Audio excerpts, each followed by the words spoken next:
This is Adam Bernstein, COM 601G, Week 4 presentation of my downloaded article, Managing Brand Presence Through Social Media, the Case of UK Football Clubs.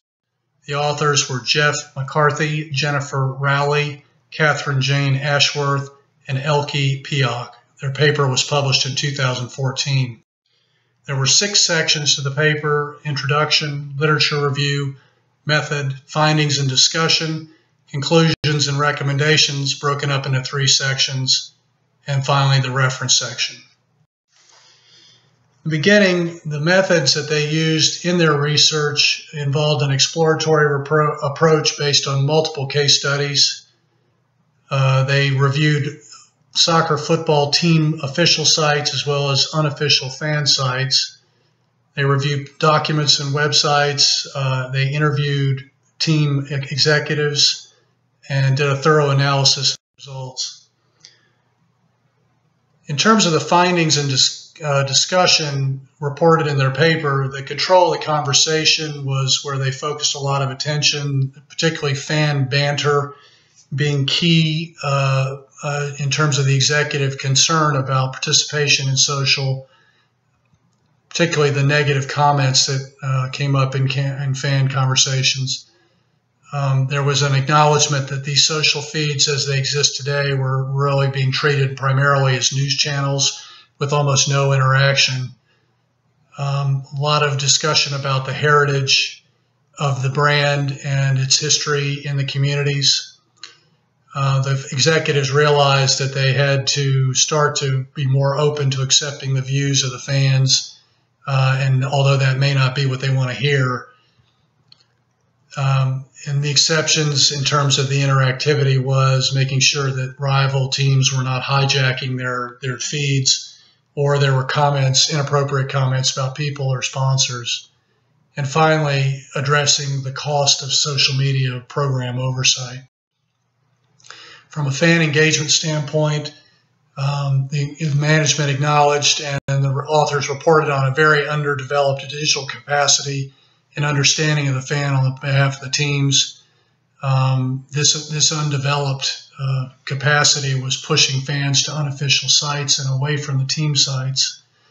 The executives acknowledged that they were way behind in their perceptions about social, but that doing nothing was no longer an option. From a commercialization standpoint, social needed to drive traffic to the sites that could be monetized. That was the business intent. But they had to strike the right balance of achieving that commercialization without avoiding or without alienating their fan base, and incorporating it all into a more sophisticated approach to their brand building. Some of the benefits that the executives recognized and that their authors reported on was content becoming a major goal in driving traffic to their sites, the interactivity of tapping into this community and quote-unquote tribal passion that the fans have for clubs, and enabling that with social through proactive engagement, building brand value and equity, and growing the community of fan base in terms of facilitating integral engagements, game day experiences, asking fans for input, and finally using all that to generate revenue, which comes from driving traffic to the sites. In terms of the conclusions the authors came to, there was a growing recognition that fan engagement through social has a potential to truly enhance brands of these teams in the areas of content, interaction, and community and revenue generation. Wrestling control of the brand was something that the executives acknowledged, but they know that they also need to let go and hold on in order to hold on to their customers and their fan base.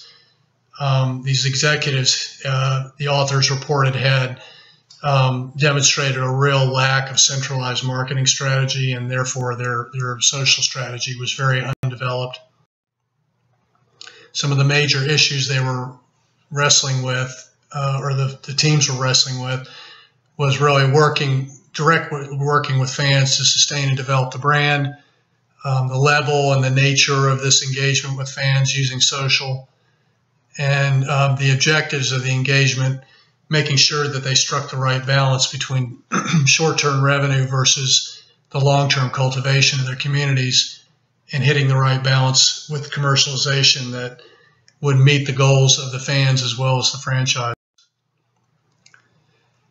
The authors reported that their contributions to the theory was that they highlighted potential impact of social media on brand management, evidence to support this contention that social is shifting the balance of power in terms of control of brands to more balance between organizations and the consumer, and the point that it may be increasingly difficult to differentiate between brand communications, PR, as customers assert their right to promote and criticize a brand.